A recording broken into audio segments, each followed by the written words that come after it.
ऐसा है, हम लोग अभी इतनी गर्मी हो, चाहे धूप हो, चाहे बरसात हो, चाहे आंधी हो, चाहे बारिश हो, हम यहाँ पे किसी के फेवर में नहीं आए हैं। हम देश को बचाने के लिए आए हैं, देश के हित में खड़े होने के लिए आए हैं। जिनकी बेटियों के साथ रेप हुआ है, जिनकी माओं के साथ बलात्कार हुआ है, इस हिंदुस्तान की मिट्टी में, इस भारत माँ की गोद में, ये भारत माँ एक भारत मिट्टी की गोद है, हम इसकी गोद में हैं। हम अगर उस मिट्टी के ऊपर किसी बहन बेटी का रेप बलात्कार होता है तो इसे बिल्कुल बर्दाश्त नहीं किया जाएगा। जिस तरह से बेटियों के साथ रेप हुआ, बलात्कार हुआ, और जितने बलात्कारी हैं सब भाजपा सरकार में हैं। एक एक आदमी का नाम आपको भी पता है और एक एक आदमी का नाम मुझे भी पता है। आप बलात्कार कर रहे हैं और आप विरोधी पार्टी में हैं तो आपको सजा होगी, और अगर आप भाजपा में जा रहे हैं तो आपको क्लीन चिट दी जाएगी कि आप बलात्कारी नहीं है। अगर इस देश को, इस संविधान को बचाना है, हिंदू मुसलमान की कौमी एकता को बचाना है, तो हमें और आपको मिलकर साथ में आना पड़ेगा और एक होके हिंदुस्तान के हित में हमको वोट देना पड़ेगा, तभी ये भारत बचेगा। वरना ये भारत और ये कानपुर शहर हमारी सोने की चिड़िया कहलाता था, आज बलात्कारियों को शहर कहला रहा है, आज आतंकवाद का शहर कहला रहा है। इनको सब कुछ पता हो जाता है। इनको पता है केजरीवाल के पास कितना रुपया है, इनको पता है अखिलेश के पास कितना रुपया है, इनको पता है कि अंबानी अडानी ने राहुल गांधी को कितना रुपया दिया है। इन्हें एक एक चीज पता हो जा रही है, एक एक चीज इनको पता हो रही है। लेकिन मैं एक बात कहना चाहता हूं, जो 300 किलो RDX आया था मेरे भाई, 300 किलो RDX जिससे सेना की जान गई थी, ब्लास्ट हुआ था, उसका आज तक पता नहीं चला वो कहां से आया था। प्रशासन इनका है, पुलिस इनकी है, आर्मी इनकी है, गवर्नमेंट इनकी है, प्रधानमंत्री इनका है, मुख्यमंत्री इनका है, होम मिनिस्टर इनका है, गृह मंत्री इनका है, सब इनका है। लेकिन RDX पे बात नहीं करते कि जो पुलवामा में जो हमला हुआ था वो कहां से आया, RDX कहां से आया, उस बात को इन्होंने बिल्कुल दबा दिया। मणिपुर पे लोग चर्चा नहीं करते, मणिपुर के ऊपर ये लोग चर्चा नहीं करते। भाई मणिपुर के ऊपर चर्चा क्यों नहीं करते आप? भाई मणिपुर के ऊपर चर्चा क्यों नहीं करते आप, मुझे ये बताइए। आप मणिपुर पे चर्चा नहीं करते हो, आप महंगाई पे चर्चा नहीं करते हो, आप रोजगार पे चर्चा नहीं करते हो। आप 5 किलो राशन दे रहे हो, आप 5 किलो राशन दे रहे हो। भाई राशन तो जानवर को दिया जाता है पालने के लिए, आप क्या हमें पाल ले हो? हमें आपका राशन नहीं चाहिए, हमें आप रोजगार दीजिए, हमें आप नौकरी दीजिए, हमारी महंगाई कम कर दिए, हमें शिक्षा दीजिए। रोजगार हम लोग खुद कमा लेंगे, नौकरी हम लोग खुद कर लेंगे, हमें आपके राशन की जरूरत नहीं है, हमें आपका राशन नहीं चाहिए। तो आपकी किसका झंडा बुलंद है? यहाँ से और पूरे हिंदुस्तान में इंडिया गठबंधन 1 नंबर पे आ रहा है। इनका सुपड़ा साफ हो गया है और 13 मई को यहाँ से भी भाजपा का सुपड़ा साफ हो रहा है। और मैं 2 लाइन कहना चाह रहा हूँ, 2 लाइन में सुनिएगा। तो 4 जून के बाद ही पता चलेगा, जब फैसला आएगा कि किसका सुपड़ा साफ हो रहा है। देखिए, जो एक हवा होती है, एक पानी होती है, जो बूंदे गिरती ना, बूंदे वो बता देती है कि बारिश होने वाली है और गंदगी बहने वाली है। और मैं 2 लाइन आपसे कह रहा हूँ यहाँ पे, 2 लाइन के दीप है तेरा नफरत वाला, देखे कब तक जलता है, कोई बता दे उस पागल को सूरज भी तो ढलता है। फिर राहुल सज्जाद को हमने आते जाते देखा है, यूपी में देखेंगे हम कब तक बिल्डोजर चलता है। कानपुर का माहौल नहीं, पूरे भारत का माहौल ये है कि इस भाजपा सरकार, जिसको दंगा पार्टी कहा जाता है, अब तो वो मौत की पार्टी हो गई है। जितने कत्ल, जितने लोग मरे हैं इस पार्टी के अंदर, इसकी हुकूमत के अंदर, वो लोग इसको भारतीय मौत पार्टी कहते हैं। और उससे निजात पाने के लिए अब हमारे लीडर अखिलेश यादव, राहुल गांधी पूरे देश के अंदर जा रहे हैं। और अब ये सरकार बच नहीं पाएगी, किसी कीमत पे नहीं बचेगी, क्योंकि इसने जो फिरका परस्ती का माहौल बनाया है वो माहौल निहायत खराब है। हम आपको बता दें, ये देश, ये भारत सबकी माँ है, भारत सबकी माँ है, गंगा सबका पानी, और हिंदू मुस्लिम बाद में है, पहले हिंदुस्तानी। पहले हम इस देश के नागरिक हैं, इस देश के चाहने वाले और रहने वाले हैं। सब कुछ तो बढ़िया चल रहा है देश में, तो क्या दिक्कत है? सब कुछ बढ़िया है, इसलिए चल रहा है कि लाशें और लाशों में लाशें, बेरोजगारी, भूखमरी, कितने आदमी भूखमरी से मर रहे हैं, कितने आदमी मर गए हैं कोरोना में, उनकी लाशों को कोई कंधा देने वाला नहीं था। आज खाने के लिए, पीने के लिए, नौकरी के लिए लोग दर दर भटक रहे हैं। इस भूखमरी सरकार के अंदर क्या अच्छा चल रहा है? ये जो गलत 5 किलो राशन दे के इस देश के लोगों को फकीर बनाया जा रहा है, मांगने वाला बनाया जा रहा है। जब वो 5 किलो राशन मिल जाएगा तो वो मजदूर 300 रुपए की मजदूरी करने के बाद दारू के ठेके पे दारू पिएगा और उसके बाद वो अपने परिवार को कैसे चलाएगा? आप बताइए मुझे। इसलिए इस सरकार को बदलना, इस सरकार को नेस्तनाबूद करने का काम इस देश के लोगों को करना चाहिए। और जो एक गठबंधन हुआ है वो गठबंधन यकीनन तारीफ के काबिल है। इसलिए हम चाहते हैं कि कानपुर में जो फिजा बनी है, बल्कि उत्तर प्रदेश के अंदर, उसको देखते हुए इनको 400 पार नहीं, ये तड़ी पार हो जाएंगे, ये समंदर पार चले जाएंगे। 400 पार तो नहीं होंगे, ये तो झूठ है। हमने कहा उनसे, मोदी जी से, बताइए मोदी जी 400 पार कैसे होंगे? तो मोदी जी कह रहे थे कि हमको राम से ज्यादा मशीनों पर भरोसा है, ये मशीनें धोखा नहीं देंगे, राम चाहे एक बार धोखा भी देंगे। क्या नाम है आपका? कहते हैं शिवम कुमार। शिवम जी, झंडा लियो सपा का कार्यकर्ता हो क्या? अखिलेश के समर्थक हैं, अखिलेश यादव के समर्थक है। वोट है? बिल्कुल है, वोट है। क्या माहौल है, क्या कहाँ चलेगा वोट इस बार? अखिलेश अखिलेश जय अखिलेश तय अखिलेश, जय अखिलेश तय अखिलेश। और कानपुर के मुद्दे बताइए। कानपुर के मुद्दे बेरोजगारी, नफरत का माहौल फैलाया जा रहा है, हिंदू मुसलमान की लड़ाई कराई जाती है। ये लड़ाई खत्म करनी है। इस देश के लिए हिंदू भी उतना ही मरा जितना मुसलमान मरा।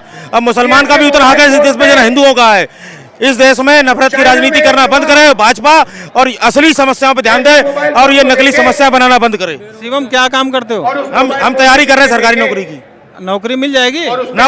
सरकार आएगी हमारी, बिल्कुल मिलेगी। भाजपा सरकार में भूल जाओ, भाजपा सरकार में नहीं मिलेगी। और फिर वो कहे नहीं मिल पाएगी। भाई ये कानपुर जगह भाई, क्या है आपके दिल में? हमने 2004 में भाजपा को वोट दिया था। मतलब हम इस देश सरकार से परेशान थे, भ्रष्टाचार से। मोदी जी ने हमें अच्छे दिन के वादे किए, तो अच्छे दिन के लालच में हम भी आ गए। हमने भी भाजपा को वोट दिया। पहले 5 साल मौका दिया, उसके बाद 5 साल और मौका, 10 साल मौका दिया। उसके बाद हमको कुछ चीजें समझ में आई है, जो 4 लाइन में मैं सरकार को बताना चाहता हूँ कि गलत निकले सभी अंदाजे हमारे, गलत निकले सभी अंदाजे हमारे। नहीं आए अच्छे दिन हमारे, नहीं आए अच्छे दिन हमारे। और इस बार किसान और बेरोजगार इनकी सत्ता पलट देगा। यकीन ना आए तो कोरे कागज पे लगा लो अंगूठे हमारे, यकीन ना आए तो कोरे कागज पे लगा लो अंगूठे हमारे। इतनी नाराजगी, आक्रोश है, क्या समस्या है? सब कुछ तो अच्छा चल रहा है देश में। करप्शन देखिए, इलेक्ट्रॉन बोर्ड का करप्शन इतना बड़ा था, इन्होंने छुपा लिया गया। ये कैसे कैसे अपने दोस्तों को, अडानी को किसने बिजनेस दिए रहे हैं, सब कुछ प्राइवेटाइजेशन करते जा रहे हैं, लोगों को बेवकूफ समझ रहे हैं। लेकिन ये सब हटेगा, खाली नफरत के नाम पर, राम के नाम पर। पहले वो राम के नाम पर वोट मांग रहे थे, अब राम को बचाने के नाम पर वोट मांग रहे हैं। कितनी गलत राजनीति हो रही है। वो खाली मुसलमान, मीट, मंदिर, बस इनके पास यही मुद्दा रह गया। इनके पास कोई विजन नहीं है कि 5 साल बाद हम ये करेंगे, कि 10 साल हमने ये काम किया, 5 साल बाद ये काम करेंगे, का कोई विजन नहीं है। राहुल गांधी जी कह रहे हैं कि हम आपको नौकरी देंगे, हम आपको ये देंगे, औरतों को 1 लाख रुपया दिया जाएगा सालाना, गारंटी नौकरियां हैं। इनके पास क्या है? किसान को एमएसपी देने की गारंटी की है। ये कुछ नहीं कह रहे हैं, ये कह रहे हैं कि मुसलमान, मीट, मंदिर, इनके पास कोई मुद्दा ही नहीं बचा है। तो कैसे हम वोट दें, हम कैसे भरोसा करें? इनको 10 साल का मौका दिया, इन्होंने कुछ नहीं किया। इस बार हम बदलाव चाहते हैं। हम कानपुर के यहाँ वाइस प्रेसिडेंट हैं, एनटीसी सर्विस में नौकरी करते हैं। भाजपा सरकार जब से आई है, कानपुर की सारी उत्तर प्रदेश की मिलों को एनटीसी 11 मिले, उत्तर प्रदेश में 11 बंद कर दी है। स्वदेशी कांड, मेवर मिल कांड, कम से कम 20,000 आदमी यहाँ पे मजदूर आज कानपुर का बेकार है। लाल इमली बंद पड़ी है, मेवर मिल बंद पड़ी है, स्वदेशी मिल बंद पड़ी है, विक्टोरिया मिल बंद पड़ी है, अथर्तल मिल बंद पड़ी है, लक्ष्मी रतन मिल बंद पड़ी है। कानपुर की BIC, कानपुर 11 मिल बंद पड़ी। यहाँ का मजदूर सिर्फ बीजेपी ने जो भुखमरी की कगार बगर के, और यहाँ क्राइम पैदा हो रहा है, बच्चे बेरोजगार हो रहे हैं, लोगों को धंधा नहीं मिल रहा है। और ये बीजेपी सरकार अपने झूठे वादे, 30 लाख नौकरियां जो सरकार के खाते में रिक्त पड़ी हैं, इन्होंने खोलने का काम नहीं किया। पूरे हिंदुस्तान में संविदा की नौकरी निकाल के और उनको 6,000 नौकरी देकर हटाना, ये इन्होंने अपना मकसद बना रखा है। सरकारी नौकरियां न भरने का कारण क्या है? नौकरियां तो सरकार निकालती है, जब पर्चा लीक होता तो सरकार क्या करे? प्राइवेट लोग का इनका तंत्र क्या कर रहा है? ये अपनी सरकार नहीं बचा पा रहे, ये लीकेज नहीं संभाल पा रहे, ये बच्चों के भविष्य से खिलवाड़ कर रहे हैं। अरे जब लीकेज नहीं संभाल पा रहे हो तो सरकार क्या संभाल पाओगे?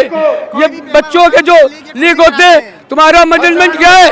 तुम दावा कर रहे हिंदुस्तान को, तुम एक लीक और कितने पेपर सन 14 से 6 बार पेपर लीक हो चुका। अभी आज 4 दिन पहले नीट का पेपर वो लीक हुआ, उससे पहले भी लीक हुआ। आपको पता है तो कितनी सरकार असफलता। अरे रिजाइन दे दो, इस्तीफा दे दो, दूसरा सरकार चलावे, नहीं समझ नहीं। एक छोटा सा मुद्दा इंसान की भविष्य का लीकेज नहीं संभाल पा रहे हो, इतना बड़ा भारत क्या संभालोगे? इन शब्दों के साथ मैं अपने विराम लेता हूं और यहाँ की बीजेपी की सरकार को, कानपुर की पब्लिक मिल फैक्ट्रियों का भूखा मर रहा है, भूखा। जाने कितनों ने आत्महत्या कर लिए, फांसी लगा के मर गए। आगे लाल इमली के कर्मचारी फांसी लगा के मर गए हैं। यही स्मृति ईरानी जो कपड़ा मंत्री थी, वो यहाँ आके बोल गई थी, भाइयों आप घबराइए नहीं, मैं जाके मोदी जी से बात करूंगी। आज तक क्या बात करी स्मृति ईरानी ने, ये बताइए हमको। दोबारा जब से गई है वो यहाँ से दोबारा पलट के नहीं आई है। स्मृति ईरानी बहुत भयंकर जो है अमेठी से चुनाव हार रही है और केएल शर्मा 5 लाख वोटों से चुनाव अमेठी से जीत रहे हैं और यहाँ से आलोक मिश्रा को 10 लाख वोटों से कानपुर की पब्लिक संसद भवन पहुँचाएगी। लोग जुड़ रहे हैं। जी हाँ, लोग जुड़े हैं। प्रत्याशी भी तो कानपुर से बाहर का प्रत्याशी है, उसे हम लोग जानते ही नहीं। वहाँ उसने यहाँ पर काम क्या किया है? कभी आते हैं मैंगो पार्टी कर जाते, तो मैंगो पार्टी से क्या होगा? यहाँ पर मैंगो पार्टी से कुछ नहीं होने वाला। यहाँ चलेगा पंजा चुपचाप पंजा छाप, चुपचाप पंजा छाप। हाँ, हमारा क्या है आपके दिल में? हमारे दिल में यह है कि भाई रोजगार करते हैं छोटा मोटा, लेकिन उसमें भी टैक्स हो, ये सब हो जाएगा तो कैसे कमाए खाएंगे। और दूसरे दिन हमारे दिल में हम मोहब्बत करना चाहते हैं, हम हर भाई को अपना भाई मानना चाहते हैं।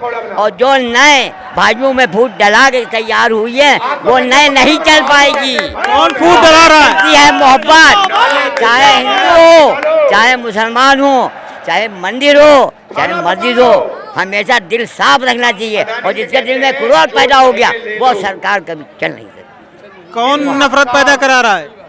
नफरत का जहर घोलने वालों को क्या बताया जाए? तरह तरह की बातें होती हैं और उसको बयान करा जाए। लेकिन फिर भी हम ये कहेंगे कि जो सरकार में हमेशा परेशानी, गरीबी और महंगाई बच गई है, वही सरकार सबसे अच्छी है। हर इंसान परेशान है। इतनी महंगाई 55 सालों में नहीं बढ़ी थी। और आज तक का सबसे बड़ा मुद्दा ये है बेरोजगारी और महंगाई। हम युवाओं के बीच में सबसे ज्यादा बेरोजगारी है, क्योंकि कोई भी पेपर होता है, उत्तर प्रदेश में 9 paper leak, UP RO, UP police का 60,000 का पेपर लीक। ये पेपर खुद ही लीक कराते हैं, पैसा अंदर करते हैं, उसके बाद उस पैसे को भुनाते हैं, डबल करते हैं और उसके बाद फिर कहते हैं कि 6 महीने का और टाइम लो। 6 महीने में तो इनका पैसा डबल हो जाता है। इतनी नाराजगी, इतना गुस्सा क्यों है? क्योंकि युवाओं के साथ अन्याय हो रहा है, इसलिए नाराजगी, गुस्सा होगा, जरूर होगा, होना मुनासिब है हम लोगों का। क्या करते हैं आप? हम तैयारी करते हैं, हमने यूपी टेट कर रखा है, डीएलएड, सीटेट सब क्वालिफाइड हूँ, लेकिन अभी तक वैकेंसी नहीं आई है उत्तर प्रदेश के अंदर। और अभी तक अब जाकर के आयोग का बोर्ड लग पाया है। और संदीप सिंह जी इतने दिन से बने हैं शिक्षा विभाग के मंत्री, वो हमेशा यही कहते रहते हैं कि अनुपात बराबर है, अनुपात बराबर है। कहाँ से अनुपात बराबर है? बेरोजगारी है, मगर जीएसटी की मार अगर देश ना झेल रहा होता, व्यापार बड़ा होता इस देश में, तो इतनी बेरोजगारी नहीं होती। युवा पढ़ाई में तो सक्षम है मगर व्यापार करना चाहता है, मगर सरकार को GST की वजह रेवेन्यू से- भी तो चाहिए भाई, पैसा आएगा डेवलपमेंट के लिए तभी तो विकास तरक्की होगी। टैक्स भी तो सरकार लेगी। टैक्स ले मगर इतना ज्यादा टैक्स ना ले कि युवा जो बिजनेसमैन प्रॉफिट कमाता है उससे ज्यादा तो सरकार टैक्स ले लेती है। युवा और बिजनेसमैन के पास कुछ लाभ ही नहीं बचा व्यापार में, तो व्यापार क्या करेगा। क्या व्यापार करते हैं? सर हमारा स्टेशनरी का काम है। सब कुछ तो बढ़िया चल रहा है। कुछ नहीं बढ़िया चल रहा है सर। पढ़ाई की स्थिति ये है कि इतना पढ़ने के बाद भी लोग बेरोजगार हैं और पढ़ने के लिए जिन चीज़ों की ज़रूरत होती है स्कूलों में और कॉलेजों में वो भी विद्यार्थियों के पास नहीं है और इस वजह से वो पढ़ लिख के भी कुछ नहीं कर पा रहे। इंडिया गठबंधन एक साथ लड़ रहा है। यहाँ अखिलेश जी बैठे हैं, समाजवादी के नेता, कांग्रेस पार्टी के नेता, बाकी पार्टियों के नेता,